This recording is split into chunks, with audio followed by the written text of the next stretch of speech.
Okay, now we're joined out of Paris by Mr. Gearóid Ó Colmáin, a journalist and a political commentator. Hello, sir. Your thoughts on Macron's victory and the pledges he's making to the French people? Well, the victory was expected. We were not surprised at all by the percentage he won by. Marine Le Pen certainly lost the last presidential debate. In terms of the promises he's making to the French people, well, he'll break every one of them. That's absolutely certain. He won't be able to solve the massive social problems of the country. He has a very weak mandate. He's going to be an extremely unpopular president.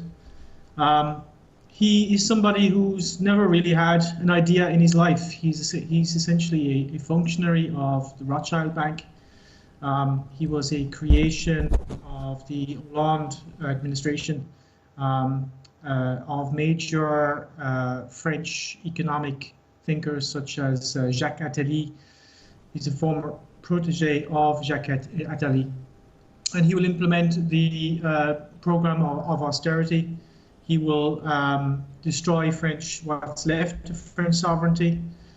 He will continue the war of aggression against Syria. He will continue to implement American and Israeli policies internationally, particularly in terms of sanctions against Russia. He will pursue antisocial policies on almost every level. So this is, I would say, a major catastrophe in French history. And I think we're not going to see any social hope under a Macron regime. This is, we're going to see, I think, a continuation of terrorism, whereby the French deep state will continue to support Takfiri terrorists in Syria and other countries, and then claim to be protecting us here from those very terrorists that they are financing and training. We will see a drastic reduction in social spending, an increase of public debt, the implementation of the LGBT agenda in schools. That's going to be reinforced under Macron. Of course, he himself is surrounded by very dubious people. I could name a few. Jean-Marc Borrello, who's linked to the Degel pedophilia case. You have Frédéric Mitterrand, Pierre Berger, Mathieu Bigas. The entire oligarchy is behind Macron. So we expected that he would win. It doesn't mean that Marine Le Pen was great. Marine Le Pen was a weak candidate. The National Front is a very divided and incoherent party. It did have a program for change, but it was a program with all kinds of problems and contradictions, which I outlined in previous interviews. Nevertheless, I think right now we're facing a dark period in French history and in European history, because Macron will really tear this country apart. We're looking at a deeply divided country. I think the legislative elections will really give us a better picture. The legislative elections are coming in June, and they will give us a better picture of the future scenario. Macron will be a very extremely weak president, but nevertheless will continue the state of emergency in France. So again, much depends on what will happen next. Will there be another terrorist attack? What will happen after that? And Mr. Colmáin, we're looking at a deeply antisocial president in any case. And you're making him sound like an extension of François Hollande. And if so, if he is, then why did he appeal to so many French voters when we know that Hollande is a very unpopular man at this point in French politics? Well, if you read the works of people like Jacques Attali, I mean, I read his books, and in his last book, well, not his last book, I think he wrote it in 2013, it's called The French Emergency. And he talks about the necessity of a revolution in France, that basically whenever France is in trouble, it has a revolution. And as I've said many times before, capitalism and imperialism since 1968 is proceeding through revolution. And it basically is Trotsky's theory of the permanent revolution. It's capitalism's permanent revolution. And it's basically a process of breaking taboos, destroying frontiers and borders in every sense, moral and physical, and using that sort of transgression, if you like, to seduce the youth. So Attali came up with the idea of a revolutionary candidate, and Macron wrote a book called Revolution, and he was described as a revolution. And so they understand that for a revolution to happen, all you really need to do is create a massive advertising campaign. Macron employed a professional public relations company to run his campaign. So the whole thing was about psychological conditioning. They saw how a certain section of the French population reacted after the Charlie Hebdo incident. You could very easily manipulate a certain section of the French population into behaving like imbeciles, and they did.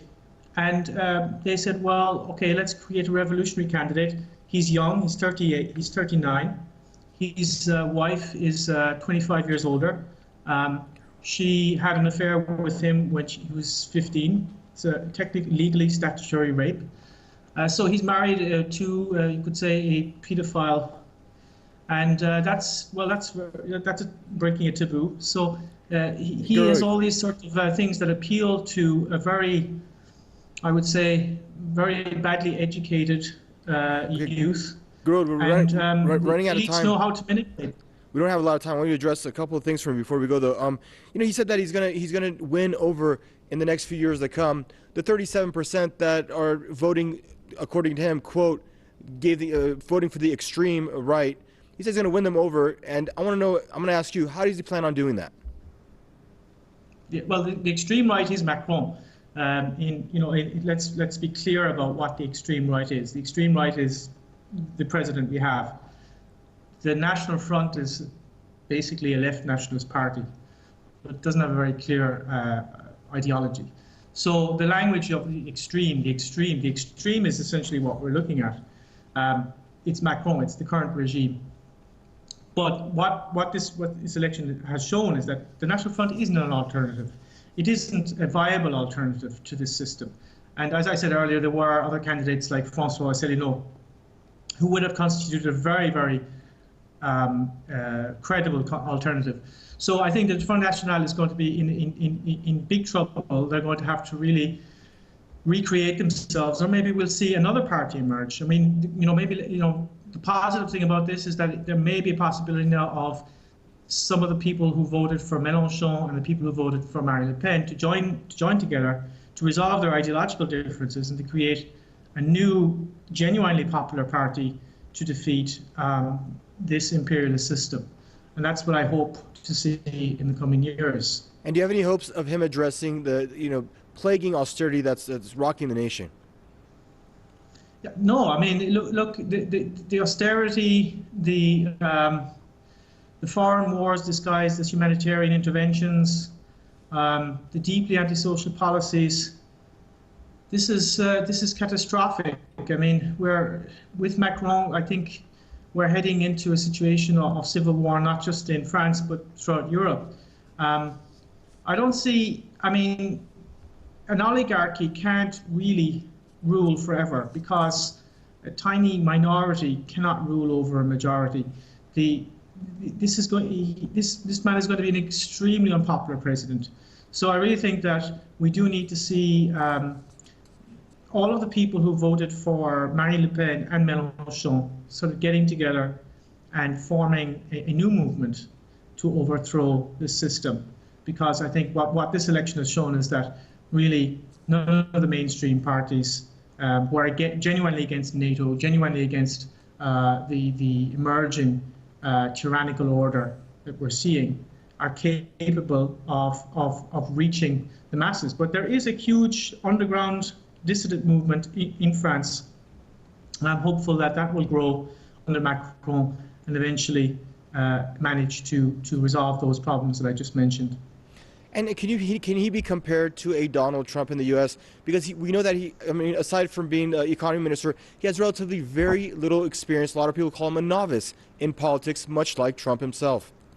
No, he can't be compared to Donald Trump because Donald Trump had the entire media establishment against him, similarly to Marine Le Pen. So he's not a Donald Trump. Donald Trump had a populist agenda and has delivered on many of the issues. He's climate skeptic, he's rolled back on that, he's more real economy president. He hasn't really changed policy in Syria. I don't think that attack in Syria has really made a change in policy.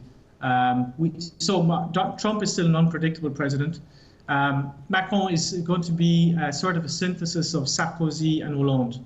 But he is designed to appeal to a certain section of the French population, sort of upwardly mobile middle class, and of course the rich, the super rich as well. So Macron is designed to be this sort of novus homo, new man, but it's not in the same way as Donald Trump. I mean, the entire imperial establishment in the West hated Donald Trump. And he had the entire media establishment against him. The media were pushing Macron to the limit. I mean, they were even breaking rules. There were Libération, the formerly Rothschild-owned left-wing newspaper, actually had a front page saying, "Whatever you do, vote Macron." I mean, it was, in your face pushing Macron. So Macron he's the candidate of the Rothschild clan. He's the candidate of the empire. So he can't be compared to someone like Donald Trump. The only comparison that can be made, I suppose, is that he hasn't been in politics. He hasn't been a leader. But he has been. He already has served in Hollande's regime. So no, he can't be compared to someone like Donald Trump. I don't think so. And he said he wants to continue the fight against terrorism. And we know that arguably, France hasn't had a lot of luck in the Middle East in that fight. So, I mean, he's almost implying that the nation has, which a lot of people would argue to the contrary. Well, you said that France has not had a lot of luck in the fight against terrorism. It just hasn't been clear at all that France is fighting terrorism. If you look at what is happening in Syria, the French are supporting terrorism, and they continue to do so. They've been advised about what they're doing. The senior French officials have admitted that France is on the side of Al-Qaeda. In fact, the anti-terror judge in France, Marc Trévidic, said it on French radio in 2013 that France and Al-Qaeda were on the same side in Syria. So if you're on the same side as your enemy in a major world war, which is the Syrian war, because let's remember the Syrian war is a world war, the Yemen war is part of it, the sanctions against Iran are part of it, the sanctions against Russia are part of it, all of Ukraine, all of that is one war. These are not separate wars. If you're on the same side as your enemy, you can't claim to be fighting your enemy. So the French are not fighting the Islamic State. They're not fighting Al-Qaeda. At least Marine Le Pen, like Trump, said, look, these are the people we need to be fighting. So, but that's not what we're seeing with Macron, and you won't see that. So you're going to have an intensification, I think, now of the doublespeak, and you'll also have, I think, an intensification of the fascist policies of cracking down on dissent in France. They're deeply worried about Russian media, Iranian media, foreign media, who are contradicting their discourse and exposing all of their lies. And Macron was going to be an extremely authoritarian president.